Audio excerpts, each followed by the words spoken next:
Voilà, donc on va travailler sur l'informatique.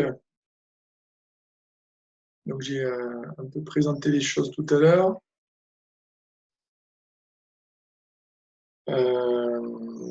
Voilà, c'était ici. Voilà.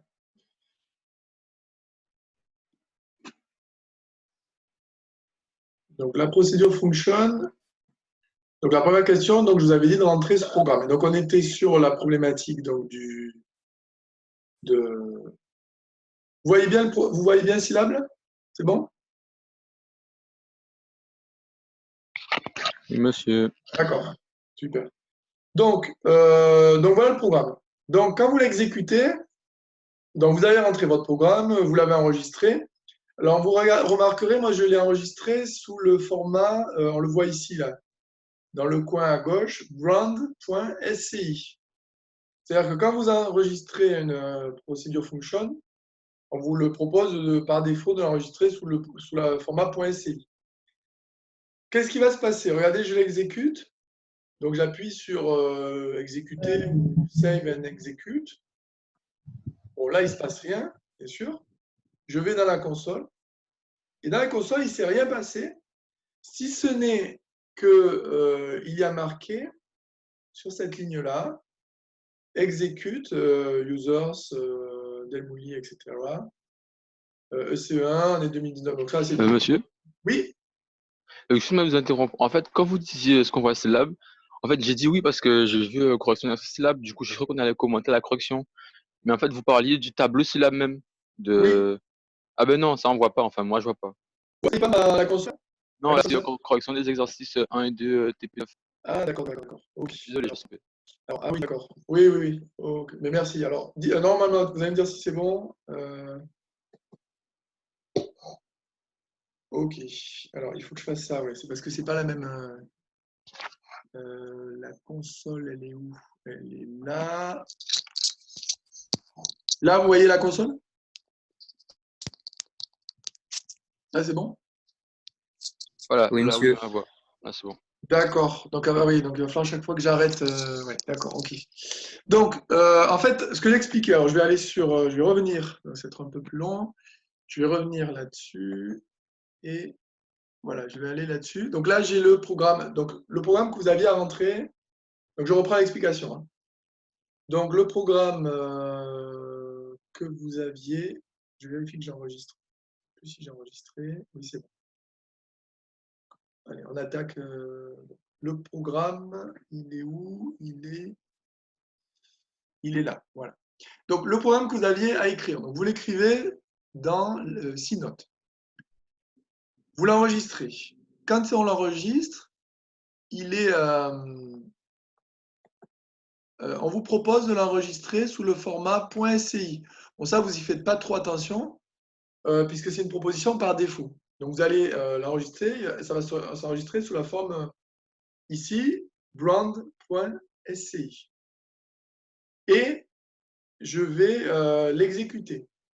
Donc, je vais, comme d'habitude, hein, comme tous les programmes, je vais appuyer sur Play, ou sur Play et enregistrer si je n'ai pas encore enregistré. J'appuie sur Play. Et je vais voir dans la console ce qui se passe. Donc, dans la console, voilà. Donc, dans la console, il ne s'est rien passé de particulier, si ce n'est que l'ordinateur m'a dit qu'il a exécuté. Alors, si on lit bien cette partie-là, là, cette partie, il a exécuté. Alors voilà, il a exécuté quelque chose. Voilà, il a exécuté. Alors là, il y a tout le fichier source, users, Adelmouli, Adelm, desktop, EC1. Donc ça, c'est toute l'arborescence, disons, pour aller chercher mon fichier. Brand, SCI, bon, et -1, je ne sais pas trop ce que c'est. Bon, en tout cas, c'est l'arborescence pour aller chercher le programme. Donc là, il ne se passe rien. Donc Anaïs, tu m'as dit que tu ne savais pas utiliser Brand. C'est un petit peu peut-être normal. Je vous avais dit d'aller voir la fonction d'aide si vous en aviez besoin. Bon, moi, ça permet de le découvrir si vous n'avez pas réussi à le faire. Pour appeler la fonction, il suffit de l'écrire. C'est-à-dire brand et le programme, il avait deux paramètres, N et P. Alors au début, si on n'a pas compris le programme, on peut mettre, si on met n'importe quoi, ça ne va pas très bien marcher. C'est-à-dire, imaginons, je mets blonde 100, 200. Bon, ça me dit 100. Je ne sais pas trop ce que ça veut dire. Enfin, je n'arrive pas très bien à comprendre. Voilà. Donc, il faut retourner sur le programme et essayer de comprendre ce que fait ce programme. Donc, est-ce que vous avez compris comment on appelle la fonction? Donc, si c'est quand vous aviez, si vous voulez, une fonction simple du style y égale f de x, vous écriviez f de 3 et ça vous donnait l'image. Ici, ma fonction, elle s'appelle et elle a deux paramètres, n et p. Donc, je vais lui donner les deux paramètres. Je vais écrire brand, je remplace par les paramètres que je veux mettre, et ça me donne un résultat. Allons voir un petit peu ce qui se passe au niveau du programme à proprement parler. Donc, ce programme-là, pour pouvoir le lancer, il faut donc essayer de l'analyser. Alors, je ne sais pas trop, là, je peux vous écouter si vous avez des choses à dire là-dessus. Laetitia, tu as trouvé des choses tu as réussi à comprendre le programme à peu près? Non, j'ai pas compris le programme. Alan? Il me semble qu'il simule les lois uniformes, il me semble. Je sais pas sûr. Alors, ça serait plutôt une loi binomiale. Alors, on va essayer de comprendre pourquoi ça simule une loi binomiale. Donc, dès lors qu'après on aura compris que ça simule une loi binomiale, on sait comment on va choisir les paramètres n et p. Ça veut dire que pour que ça ait un sens, il faut que n soit comment? Si c'est une loi binomiale. Quand vous avez une loi de paramètres BNP, binomiale avec deux paramètres n et p. N, c'est comment? On va chercher dans quel ensemble? Ensemble.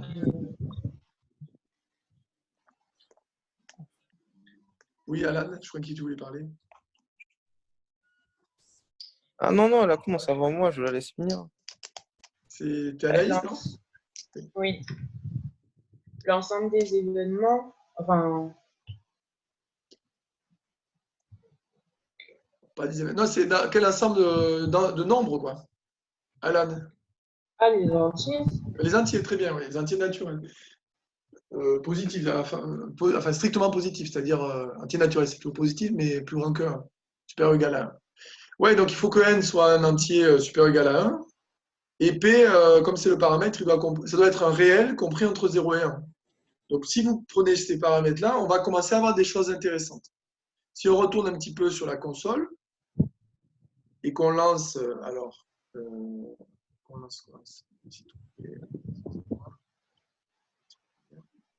on a partagé l'écran. Je retourne à la console et là, je vais lancer des choses un peu plus intéressantes. Je vais lancer par exemple round 505. Un cinquième, 0,2. Alors là, j'ai une erreur parce qu'il faut mettre 0,2. Parce que c'est la virgule pour syllabe. Il me dit 98.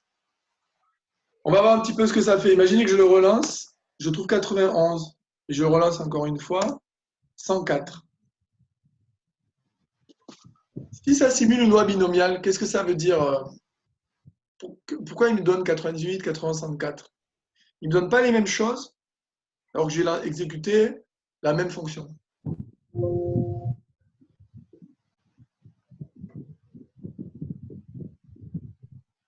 À votre avis?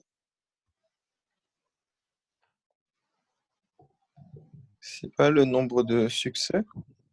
Voilà, c'est le nombre de succès dans la loi binomiale. Alors, comme il y a paramètre 500, ça veut dire qu'on a tiré 500 fois. Et en fait, l'ordinateur, il fait une simulation. Ça veut dire c'est comme s'il jouait au jeu. Donc, par exemple, imaginez, vous tirez 500 fois et vous avez une chance de succès de 20%, 0,2 à chaque fois. Et vous comptez le nombre de succès. Donc, l'ordinateur, lui, va faire une simulation.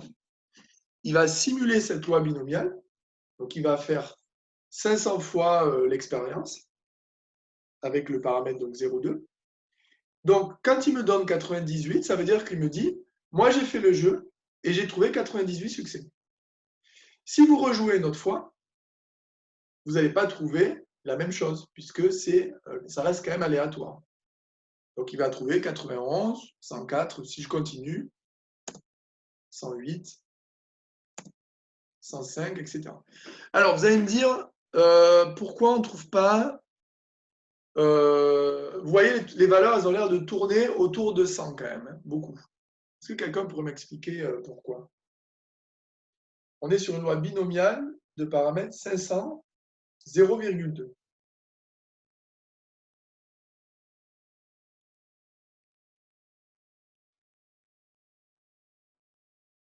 Vous continuez, vous réfléchissez.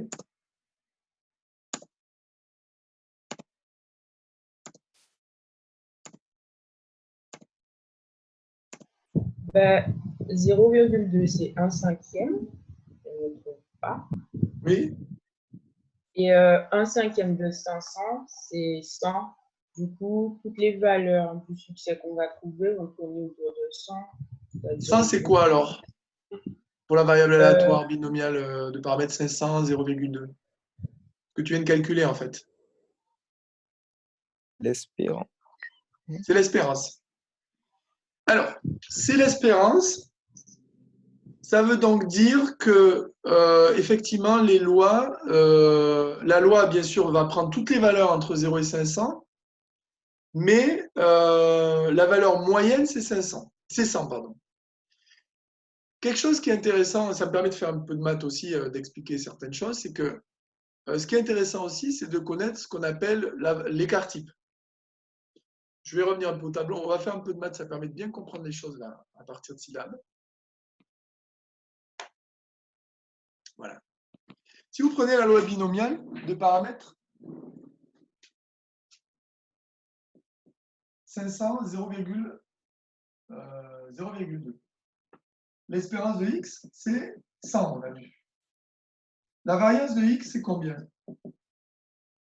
C'est NPQ. Donc, c'est N, 500, fois 0,2, fois Q, 0,8. 500 fois 0,2, on a vu que ça faisait 100. 100 fois 0,8, ça fait 80. Et l'écart type, c'est la racine carrée de la variance. C'est donc la racine carrée de 80. Alors, racine carrée de 80, il faudrait le faire dans la console. SQRT80 pour avoir une valeur approchée. Ça fait 8,9. 8,9. Voilà. Est-ce que vous savez ce que ça représente l'écart type en termes de quand on étudie la variable aléatoire? Ce ne serait pas l'écart moyen entre chaque résultat qu'on trouve, enfin chaque nombre de succès qu'on trouve en fonction de la simulation de l'expérience? Oui, alors l'écart type, c'est très bien, Alan. En fait, c'est la dispersion. Ça mesure la dispersion des valeurs autour de la valeur moyenne, qui est l'espérance. Donc ici, ramener donc l'espérance, c'est 100, et l'écart type, c'est 8,9. On va même arrondir à 9. Vous voyez qu'on a une dispersion qui est relativement faible des valeurs autour de l'espérance, puisque les valeurs potentielles, c'est entre 0 et 500, et on a une dispersion des valeurs autour de 100, qui vaut à peu près 9. Ça ne veut pas dire qu'il n'y aura pas de valeur à l'extérieur, mais elles auront des probabilités très faibles. Vous comprenez cette idée-là? Donc, c'est pas illogique quand on fait la simulation, on trouve beaucoup de valeurs entre 90 et 110. On a une valeur moyenne qui est 100 avec une dispersion relativement faible des valeurs. accessoirement, parfois, on va trouver des valeurs, si je reviens un petit peu sur ma console. Vous voyez, quand on a simulé, des fois, on a trouvé des valeurs, on a trouvé 87 par exemple. On va trouver si on le simule beaucoup de fois, on risque de trouver peut-être une fois une valeur 60 ou 50, assez éloignée de l'espérance. Mais la probabilité est très très faible d'avoir ce type de valeur-là. On peut les calculer avec la loi binomiale. Hein. Si on s'amuse à calculer la probabilité que x vaille 50, alors attendez, je suis plus sur la. Je suis plus. Voilà. Voilà. Si on veut calculer que la probabilité de x vaille 50, je peux le calculer à la formule de la loi binomiale, 50 par 1500 fois 0,2 puissance 50 fois 0,8 puissance 450. C'est la formule de la loi binomiale. Si je suis fatigué de faire ça, je peux même approcher avec la loi de Poisson. Quelle sera la loi de Poisson? Quels seront les paramètres de la loi de Poisson qui pourraient approcher la loi binomiale ici?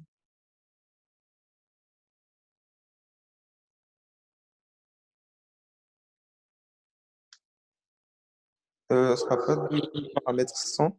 Le paramètre 100, voilà, très bien. Le paramètre 100, et on pourrait trouver une valeur approchée. Bon, si on a un ordinateur, on peut éventuellement, si on a un peu de temps, faire calculer à l'ordinateur cette valeur. Si vous amusez à le calculer, vous verrez que c'est une valeur très, très, très faible. Donc, quand vous allez simuler l'expérience, il sera très, très rare d'obtenir la valeur 50. On peut l'obtenir potentiellement, mais de manière très, très, de manière très épisodique. Voilà, donc ceci étant dit, on a bien compris, je pense que vous avez bien compris cette histoire de simulation. N'hésitez pas à me poser des questions si vous avez des problèmes là-dessus. Est-ce que vous avez compris l'idée? Anaïs? Oui. D'accord. Donc maintenant, on va aller voir un peu le corps du programme pour comprendre pourquoi je vous ai dit que c'était une loi binomiale. Est-ce que quelqu'un avait vu ça dans la classe? Axel Harry. Je t'interroge parce que je te vois. Oui, c'est quoi la question? J'ai pas bien compris. Est-ce que tu avais compris? Est-ce que tu avais réussi à trouver que c'était une loi binomiale? Non, monsieur. Non? Non. Alors, on va bien observer le programme. Et en fait, la clé, à mon avis, c'est cette partie-là, random, inférieur à P. Quand vous regardez le corps du programme, vous avez déjà des indications sur le choix de N et P, sans forcément comprendre vraiment ce que fait le programme. Vous avez une boucle for qui vous dit pour K allant de 1 à N, et après if, etc.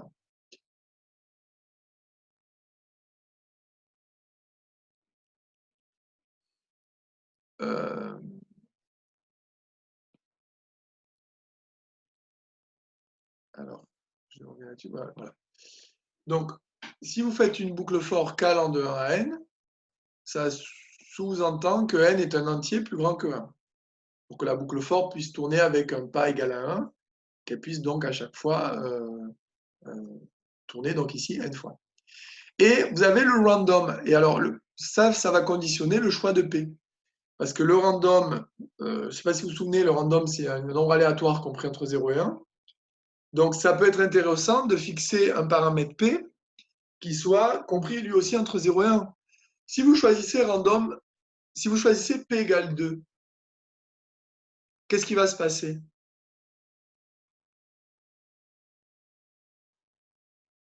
Je vous écoute. Si vous choisissez par exemple P égale 2, qu'est-ce qui se passe dans le programme?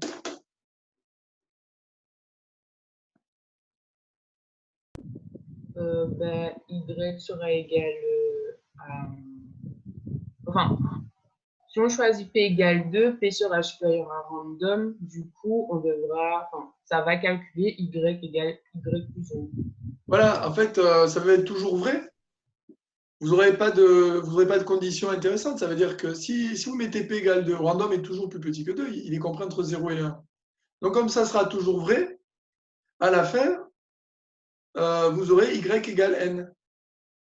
Et vous regardez, si on revient un petit peu dans la console, si je mets brand 502 par exemple, ça va me donner 500.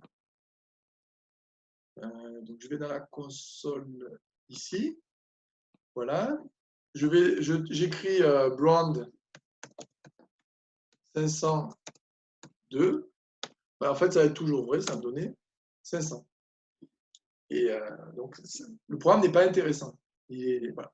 Donc ceci étant vu, maintenant on va essayer de comprendre un petit peu ce qui se passe.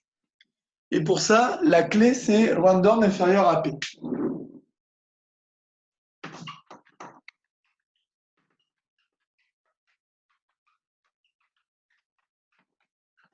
On avait déjà un petit peu travaillé là-dessus, sur le random, on va y revenir. Vous avez la droite des réels, et je zoome un peu dessus, je vais travailler entre 0 et 1. J'ai fixé P un paramètre. Par exemple, on avait dit tout à l'heure 0,2. Donc ici, on a P. À chaque fois que la boucle for va tourner, l'ordinateur va choisir un nombre au hasard entre 0 et 1. Donc, il choisit un nombre au hasard. Par exemple, son premier nombre, il le choisit ici. Ce nombre-là est plus grand que P. Donc, Y ne va pas être augmenté d'une unité. Deuxième tour, il choisit au hasard un nombre ici. La valeur est plus petite que P. Donc, c'est vérifié. Y va augmenter d'une unité. Donc, si je dis que cette zone-là, c'est la zone du succès. Et cette zone-là,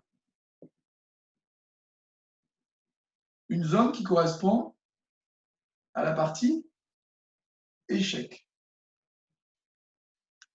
Je suis en train de faire quoi? Je suis en train de faire un tirage indépendant. Ça, c'est lié à ma boucle for.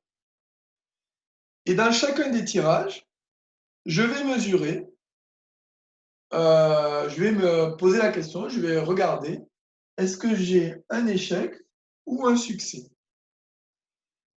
Ce succès et cet échec, on va se concentrer sur le succès, mais ce succès, il a quelle probabilité d'apparaître? Il a une probabilité P, puisque random étant un nombre aléatoire, il peut se promener n'importe où entre 0 et 1. Donc on va avoir un zonage qui va être lié à la valeur P choisie. Si j'ai pris 0,2, j'ai en fait 20% de chance, j'ai une chance sur 5 ou 0,2 en probabilité. Donc on va dire en chance, j'ai une chance sur 5 ou 20% de chance d'être dans cette zone-là, d'avoir le succès. Et j'ai donc 80% de chance d'avoir un échec. Donc qu'est-ce que je suis en train de faire? Je suis en train de générer une loi binomiale. C'est la caractéristique même de la loi binomiale. J'étudie au cours de n épreuves indépendantes le nombre de succès que je peux obtenir, avec chaque succès ayant une probabilité P d'apparaître. Voilà un petit peu la clé du programme, c'est-à-dire on découpe ici, et puis on regarde et on compte à chaque fois le nombre de fois où round est plus petit ou plus grand que P. Est-ce que vous avez compris cette explication? Elle va être vraiment importante pour la suite des programmes aussi. Voilà, ce positionnement, moi j'aime bien faire un dessin avec des zonages, ici qui correspondent à succès-échec. Est-ce que ça va ou est-ce qu'il y a des questions là-dessus?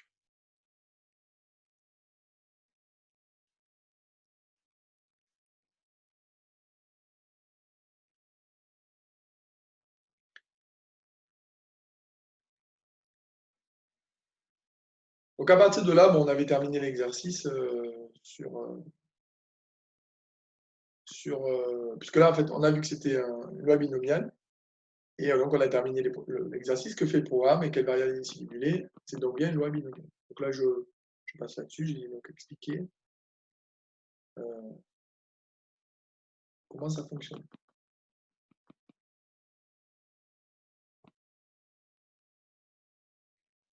Juste une dernière chose, puisque vous l'aurez dans les programmes de la semaine prochaine, hein, que je vous donnerai. Là, en fait, on avait un paramètre fixe. Parce qu'on simulait une loi binomiale. On va bien sûr pouvoir simuler des lois plus compliquées. Ce paramètre-là, il peut être évolutif. C'est-à-dire que vous le verrez dans l'exercice 3 que vous aurez à faire pour la semaine prochaine. Parfois, on va pouvoir faire évoluer le paramètre ici au fur et à mesure du programme. Par exemple, typiquement, si je suis dans un tirage où je rajoute des boules ou je fais un tirage où les tirages ne vont pas être indépendants, le paramètre ici va pouvoir bouger et dépendre des résultats précédents. Dans une boucle for, ça marche assez bien. Hein. Il suffit de réutiliser le résultat précédent et donc vous faites évoluer votre curseur au fur et à mesure de la boucle for. Bon, j'en dis pas plus et vous pourrez le découvrir dans les exercices de la semaine prochaine. On va aller voir donc le deuxième exercice qui était un exercice décrit comme ici, qui est un exercice décrit comme, alors lui qui travaillait sur les matrices et qui calculait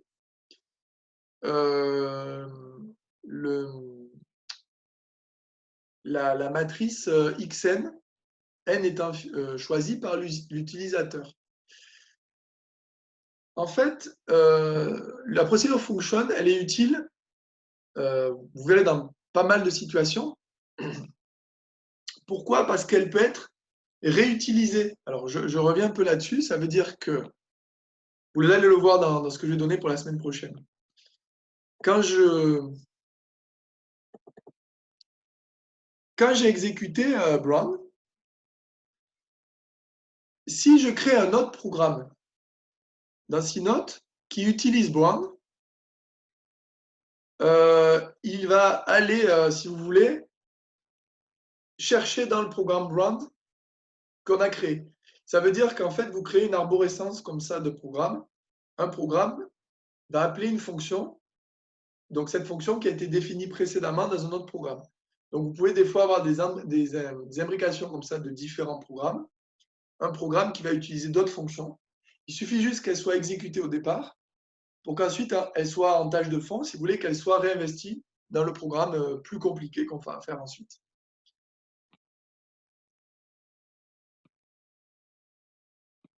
Donc là, on était sur pour le moment un seul programme. Alors, c'est le programme res égale xn. Alors, le programme, moi, je l'ai appelé x. Donc, juste pour voir ce que ça fait, je vais aller dans C-Note. Donc, je vais vous présenter ça juste rapidement. Donc là, vous voyez pas. Vous me voyez là, non? C'est ça? Vous voyez ou vous voyez qu'est-ce qui se passe là? Plus trop où je suis. Voilà, je vais essayer de vous montrer donc le programme. Donc le programme, c'était celui-là, X. Donc alors là, j'ai mis ce qu'il fallait faire dans le corps du programme. Donc il s'est enregistré, vous voyez, sous la forme x.sci. Pour le moment, il n'est pas exécuté. Ça veut dire que si je vais dans la console, alors je vous montre tout de suite. Voilà, imaginez, je ne l'ai pas exécuté. Je vais dans la console et j'appelle x5. La console est ici. Voilà, je tape x5, il va me dire la variable n'est pas définie puisqu'il ne connaît pas x. Par contre, dès lors que je vais l'exécuter, donc l'exécuter, c'est on lance le programme, donc là il est lancé, je retourne dans ma console, Je retourne à ma console. Non, c'est pas ça. Je retourne à ma console ici. Et j'ai ma fonction ici, mais elle s'appelle x. Si je tape x5, voilà, ça me donne une matrice colonne. Ça me donne la matrice x, x indice 5.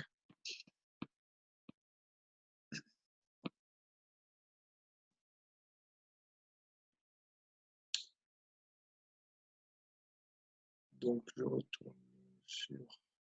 J'ai perdu tous mes fichiers, voilà. Donc, qu'est-ce qu'il fallait faire dans ce programme? Donc, c'était... il fallait compléter la partie centrale.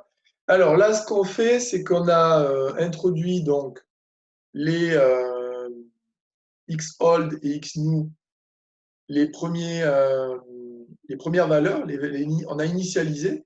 Donc ça correspond xOld, c'est x0 et xNew, c'est x1. On a introduit les matrices A et B et on va construire la forme récursive ici. Donc, qu'est-ce qui se passe? Il y a un jeu un peu d'échange de noms de variables de manière à pouvoir obtenir le terme suivant dans la suite xn. Donc, première chose, je vais créer la suite auxiliaire, que j'appelle AUX. C'est ce qui était donné dans le sujet décrit comme. Donc, si on réfléchit un petit peu avec les premiers termes, ça correspond à quoi? AUX. XOld, c'est X1, X0, et XNew, c'est X1. Donc, AUX, c'est quoi? Je vous écoute.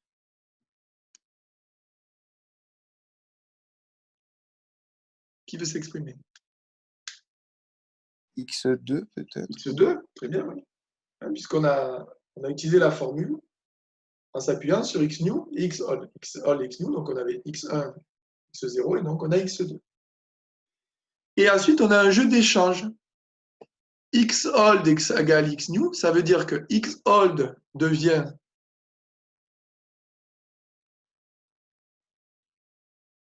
X2. Non? Ah non. 1. X1 et XNew devient AUX, c'est-à-dire X2. Et donc, on va pouvoir recommencer la boucle. XOld est devenu X1, XNew est devenu X2. Et donc, quand je vais re-rentrer dans la boucle, AUX va donner X3, XOld va prendre la place de l'ancienne, donc va devenir X2, et XNew va devenir X3, et ainsi de suite. Et la boucle va tourner jusqu'au dernier terme recherché de la suite. Donc le résultat, c'est XNew, c'est la dernière valeur obtenue. On le voit bien, si on tourne par exemple sur un seul tour de boucle, AUX c'était X2, XOld c'était devenu X1, XNew X2, et donc le résultat de sortie c'est X2. Est-ce que vous avez compris ce principe-là? On l'avait fait un tout petit peu sur les suites. Alors, on l'avait fait un tout petit peu sur les suites récurrentes linéaires d'ordre 2. Sauf que pour les suites récurrentes linéaires d'ordre 2, on pouvait utiliser la notation U entre parenthèses K plus 2 égale. On a dû le voir une fois dans un exercice. Pour le coup, on pouvait, sur les suites de récurrents linéaires d'ordre 2, on peut utiliser cet artifice. On ne peut pas l'utiliser avec des matrices. Donc, on est obligé d'utiliser ce principe de changement de nom de variable pour pouvoir faire tourner la boucle. Voilà, est-ce que vous voulez des explications supplémentaires là-dessus? Pour moi, c'est bon. C'est bon?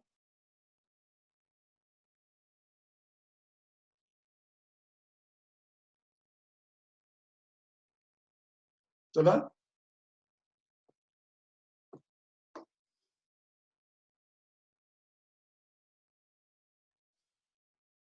Alors, il nous reste 2 minutes. Bon, je pense qu'on va... S'il n'y a pas de questions, Valie, c'est bon? Oui, Oui, ça va. Ça va? Voilà, donc je donnerai donc les 2 derniers exercices. Le dernier est assez dur, hein, voire dur, même difficile. Donc exercez-vous dessus. Avec ce qu'on a vu aujourd'hui, vous aurez peut-être des pistes pour trouver certaines réponses. Puis comme d'habitude, j'enverrai le corrigé. On fera un corrigé détaillé la semaine prochaine. Voilà. Donc d'ici quelques minutes, enfin d'ici une demi-heure au maximum, je vous enverrai le travail pour la semaine prochaine.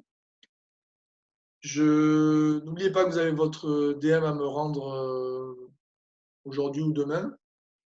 Et je vous donnerai un nouveau DM la semaine prochaine. J'attends qu'on ait bien terminé le chapitre sur les lois usuelles. Je vous donnerai donc un DM pour que vous rendrez, disons, début juin, à peu près. Je vous laisserai une quinzaine de jours pour le faire. Je pense qu'au niveau des DM, il restera encore 2 DM.